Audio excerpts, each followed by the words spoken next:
Looking to grinding out the last few LP for the shiny new border in the new year? Well, look no further. We are here to help you make better macro decisions with your chosen and make sure the one that you buy fits your game plan like a glove. Special thanks and a shout out goes to Mr. Solus, who has made the tier list and will be helping you decipher and explain the ins and outs. So, let's go.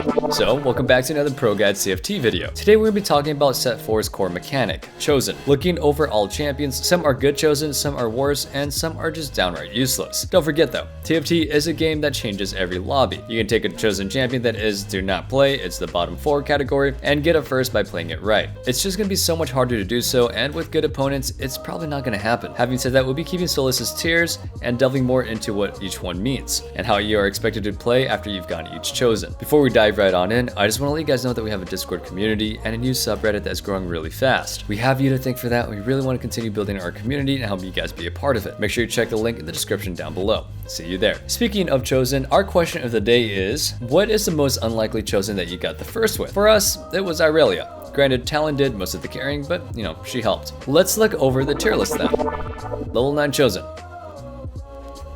Let's be honest, this is not likely going to happen much, or at least in every game, so there are multiple chosen that we can take to 9 and then roll for better ones and replace the ones that we lost. You do not go for these guys and gals when the chosen you're replacing is the key to maintaining important synergies, like 6 or 9 Elderwood, 6 Dusk, and so on. Don't forget that to even buy a legendary chosen, you need 15 gold, so you can't go into this poor. Another route when working with legendary chosen is to actually sacrifice your 6 Elder or your 4 Dazzler or whatever you're running, and then replace it with a legendary chosen and the other unit that fits in your traits in the field. Or you can find a chosen that perfectly replaces your current chosen, so everything's good. Still, the same rule as always applies. Don't sell a chosen that your comp hinges on to try to find another higher cost chosen of the same denomination. This is the real juicy list right here. These are the champions that if you get early, you're in for a great time, and alter your game plan to get to level 9 fast one. Once at level 9, you can either keep them at 3-star or improve them with the rest of your comp. Or you can do what we said in the previous section, sell and go for that legendary chosen, if you think that makes your comp stronger.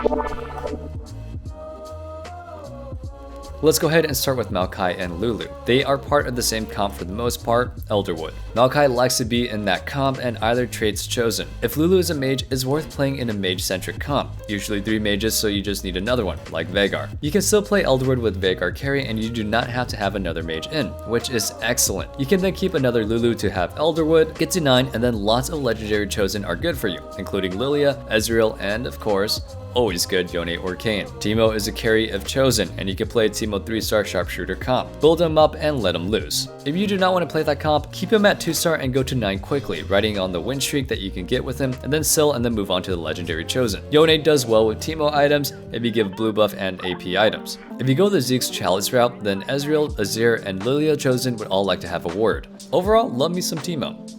Kindred is not really an awesome keep carry, but she will get you to 9 alright, especially if you give her Yone items and let her rip until 9 and then sell for a better chosen. She will be good in Ashe comps using Hunter as her way in, definitely another Kindred around if you're playing that particular comp, as you don't want to lose Hunter at 9. Veigar is a usual Veigar carry comp that was featured in our latest underrated video. You are not likely to get a Veigar early on since he is 3 cost, but if you play another chosen that's not extremely great, which we'll be seeing in the later video, you can sell that chosen and find Veigar. Easy peasy. Finally, Kennen. We talked about keeper comps before, but I mean Kennen is great for them. You can fit them in a Warlord keeper comp, since Warlords are not a must-9 Warlord thing anymore. You can also go full keeper, which is not terrible at all, but the lobby can be pretty rough if you're rocking too many mystics. Now, we aren't going to go too deep into the rest of the chosen 4 costs. They are sort of self-explanatory, and each one can be a carry in their own comp. Jhin is excellent in Dusk and Cultist comps, Riven in Keeper and Dusk, Cassio in Dusk, whether she's mystic or not, and Ashe is, well, all over those Ashe comps. Warwick can be his own comp as a carry, but he can also be an enabler in Ashe comps and probably the only 4 cost chosen alongside Cassiopeia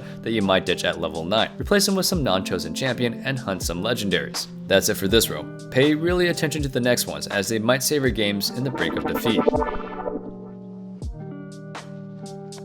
This is all about chosen that can help you out of a bad situation. This is where we kind of disagree with Solus a bit, as Aphelios can actually be the hyper role carry as well, and does great in it when Moonlight chosen. Other than that, the list holds true and all these chosen can help you stabilize at level 8 or get you to 8. For example, you can use Janna and Lighten chosen to get you to 8 with the infinite shielding, then ditch the poor girl for someone who's 10 years younger, like Riven. Sounds harsh, but hey, you know what they say about nice guys. They get friendzoned out of first place in TFT apparently. They don't really say that, right?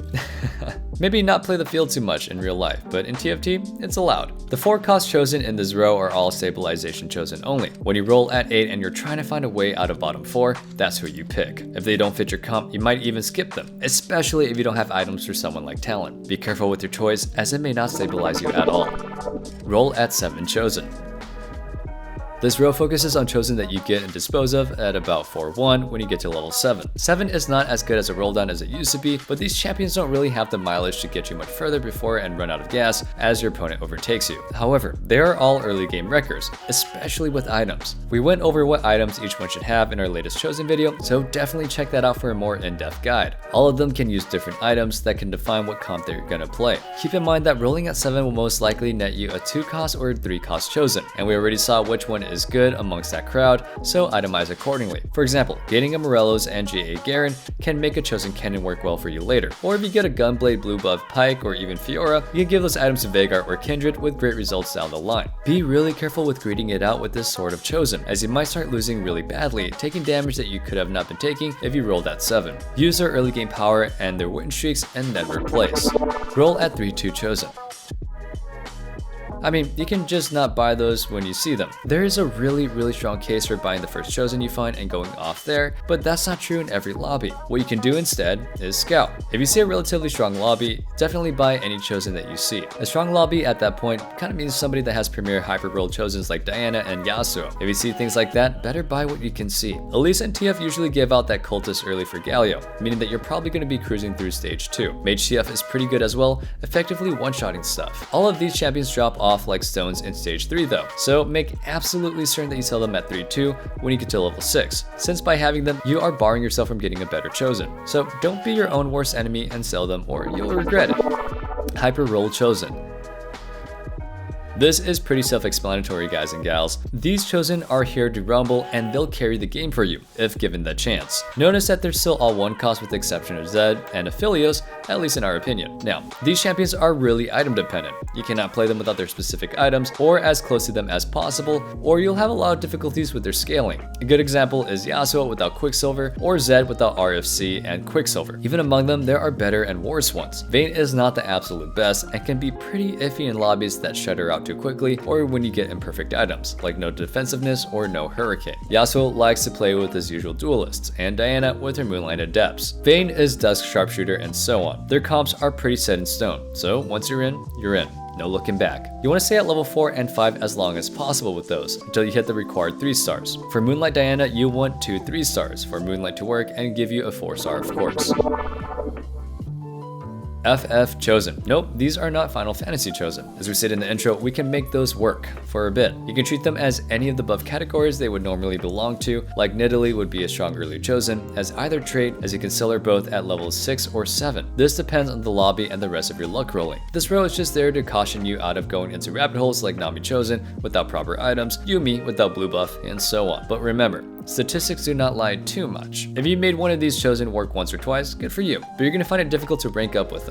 And that's what we want to help you do. That's gonna be it for this video. We hope to shed some light into your chosen choices during Christmas weekend. I mean, they'll still be the same throughout the holidays. Just remember to play for the highest percentage play, keep the good chosen, and have a game plan for everything that you do in TFT. That is, if you want to win. If you want to have fun, reroll Evelyn and to Bilgewater with the consequences. As always, feedback is appreciated, so hit us in the comments. If you like the video, hit the like and subscribe button, and we'll be seeing you guys in the next one. Now go out there and farm some LP using what you learned today. Stay safe, stay healthy, happy holidays, and have a wonderful day. Peace.